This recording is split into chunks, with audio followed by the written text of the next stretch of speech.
Halo, Assalamualaikum warahmatullahi wabarakatuh. Perkenalkan, nama saya Suwondo dari kelas AK201 Universitas Cyber Asia. Pada kesempatan kali ini, saya akan membawakan presentasi untuk mata kuliah Estetika Humanisme dengan topik manajemen konflik.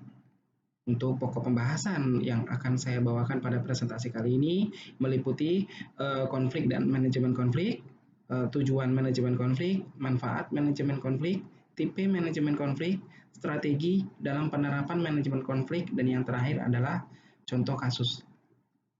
Nah, apa itu konflik dan manajemen konflik? Secara etimologis, istilah konflik berasal dari bahasa Latin, ya, kon yang artinya bersama dan flier yang artinya benturan maupun tabrakan. Nah, konflik memiliki makna percekcokan, perselisihan, maupun pertentangan di antara tokoh, golongan, atau antar keduanya. Sementara manajemen konflik adalah cara yang dilakukan dalam menghadapi dan atau menyelesaikan konflik tersebut. Nah, bagaimana pandangan ahli mengenai manajemen konflik? Menurut Howard Ross, manajemen konflik itu adalah langkah-langkah yang diambil pelaku atau pihak ketiga dalam rangka mengarahkan perselisihan ke arah hasil tertentu yang mungkin atau tidak menghasilkan akhir berupa penyelesaian konflik dan mungkin atau tidak menghasilkan ketenangan, hal positif, kreatif, bermufakat, atau agresif. Nah, menurut Minory, manajemen konflik itu adalah proses rasional yang sifatnya iteratif, di mana proses tersebut terjadi secara terus-menerus, mengalami penyempurnaan hingga tercapai model yang representatif dan ideal. Tujuan manajemen konflik, terdapat tiga tujuan dalam pelaksanaan manajemen konflik. Untuk yang pertama adalah untuk mencegah, menghindari, mengurangi dampak risiko, dan juga menyelesaikan konflik secara efektif dan efisien. Untuk tujuan yang kedua, itu meningkatkan kreativitas anggota organisasi dengan mengambil manfaat dari konflik yang terjadi. Untuk tujuan yang ketiga, untuk membangun rasa saling menghormati antara sesama anggota organisasi dan menghargai keberagaman. Nah, bagaimana dengan manfaat manajemen konflik? Terdapat dua manfaat dalam pelaksanaan manajemen konflik. Untuk manfaat yang pertama, itu sebagai evaluasi sistem. Nah, organisasi tidak dapat melakukan evaluasi terhadap efektivitas sistem jika tidak terjadi konflik di dalamnya. Dengan adanya konflik, maka organisasi tidak dapat melakukan identifikasi apakah sistem yang diterapkan berjalan dengan baik atau perlu perbaikan. Nah, untuk manfaat yang kedua, itu mengembangkan kompetensi penanganan manajemen konflik yang baik itu akan meningkatkan dan mengembangkan kompetensi sebuah organisasi, khususnya dalam hal kompetensi non-teknis. Nah, dengan strategi manajemen konflik yang tepat, maka kemampuan organisasi dalam menangani konflik internal akan semakin kuat. Bagaimana dengan tipe manajemen konflik? Dalam hal ini ada 6 tipe dalam pelaksanaan manajemen konflik. Nah, untuk tipe yang pertama itu ada avoiding. Avoiding itu merupakan langkah yang cenderung individu atau organisasi pada umumnya adalah cenderung menghindari konflik. Berbagai hal sensitif dan berpotensi menyebabkan konflik sebisa mungkin dihindari. Nah, ini merupakan cara yang paling efektif menjaga lingkungan terhindar dari konflik yang terbuka. Nah, untuk yang tipe kedua itu adalah accommodating. Nah, ini merupakan kegiatan mengumpulkan berbagai pendapat dari banyak pihak yang terlibat dalam konflik. Nah, dengan begini, maka akan dapat mencari jalan keluar dengan tetap mengutamakan kepentingan salah satu pihak yang berkonflik. Nah, sayangnya, cara seperti ini masih bisa menimbulkan konflik baru dan perlu dilakukan evaluasi secara berkala. Nah, untuk tipe yang ketiga itu ada compromising.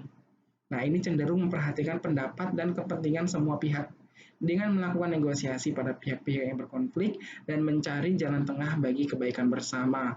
Dengan kata lain, dengan kompromi, maka semua pihak yang berkonflik akan mendapatkan solusi yang memuaskan. Cara seperti ini dapat menyelesaikan konflik tanpa menimbulkan konflik yang baru. Untuk tipe yang keempat, itu ada competing. Nah, penyelesaian konflik dengan mengarahkan pihak yang berkonflik untuk saling bersaing dan memenangkan kepentingan masing-masing. Pada akhirnya, salah satu pihak akan kalah dan mengalah atas kepentingan pihak lain. Nah, ini merupakan strategi cadangan dan dianggap kurang efektif. Nah, untuk tipe manajemen konflik yang kelima itu ada collaborating. Nah, di sini penyelesaian konflik dengan bekerja sama untuk memperoleh hasil yang memuaskan karena semua pihak bersinergi dalam menyelesaikan masalah dengan tetap memperhatikan kepentingan semua pihak. Dengan kata lain, kepentingan pihak-pihak yang berkonflik tercapai dan menghasilkan win-win solution. Lanjut ke yang terakhir, yaitu adalah tipe conglomeration atau mixture type. Nah, penyelesaian konflik dengan mengkombinasikan kelima tipe manajemen konflik di atas.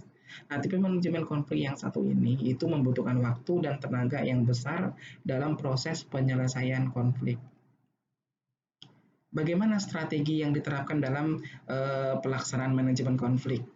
Nah, terdapat 5 strategi yang harus dijalankan dalam penerapan manajemen konflik. Untuk strategi yang tahap pertama itu adalah tahap pengenalan. Nah, ini merupakan langkah awal dalam manajemen konflik, yaitu dengan mengenali permasalahan yang terjadi, siapa yang terlibat konflik, dan bagaimana keadaan di sekitar selama terjadinya konflik. Nah, ini merupakan informasi awal yang penting dalam manajemen konflik. Nah, untuk strategi yang kedua adalah mendiagnosa, melakukan analisis untuk mengetahui penyebab konflik. Nah, untuk melakukan hal ini diperlukan metode yang benar dan telah teruji, serta fokus terhadap masalah utama dalam konflik yang terjadi.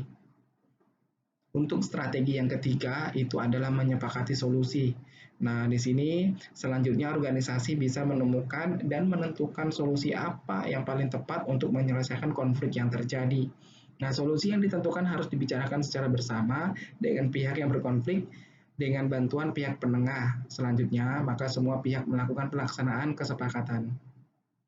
Lanjut untuk strategi yang keempat, yaitu adalah pelaksanaan. Di sini selanjutnya adalah proses pelaksanaan terhadap kesepakatan yang telah dibuat.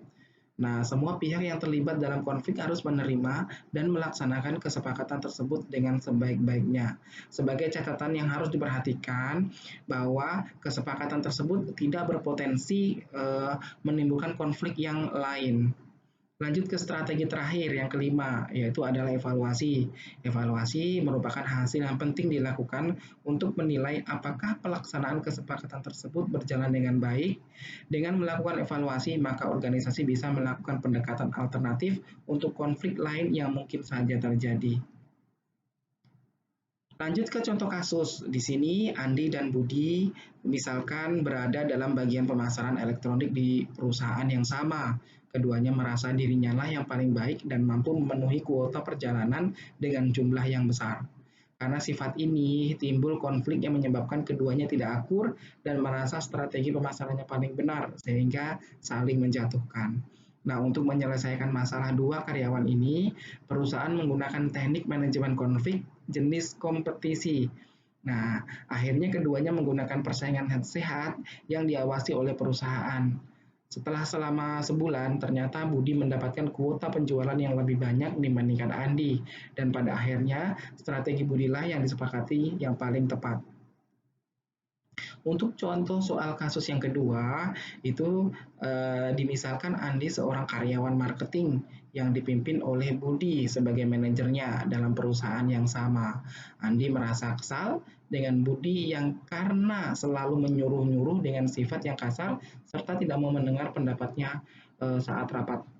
Nah, di sini agar tidak saling menjatuhkan, perusahaan menggunakan jenis manajemen akomodasi dan mengumpulkan pihak yang berkonflik. Nah, dari akomodasi tersebut ditemukan jalan tengah di mana Budi tetap berhak memerintah Andi karena posisinya sebagai pimpinan atau manajer. Nah, namun Budi juga diwajibkan untuk memperbaiki sifat agar tidak menyuruh seenaknya. Selain itu, pendapat Andi juga harus dipertimbangkan oleh Budi saat rapat marketing. Nah, hasil akomodasi ini mencapai kesepakatan yang mengurangi konflik antar keduanya. Terima kasih atas waktu yang diberikan. Mudah-mudahan apa yang saya presentasikan pada kesempatan kali ini bisa memberikan tambahan pengetahuan kepada kita semuanya. Terima kasih, saya ucapkan Assalamualaikum warahmatullahi wabarakatuh.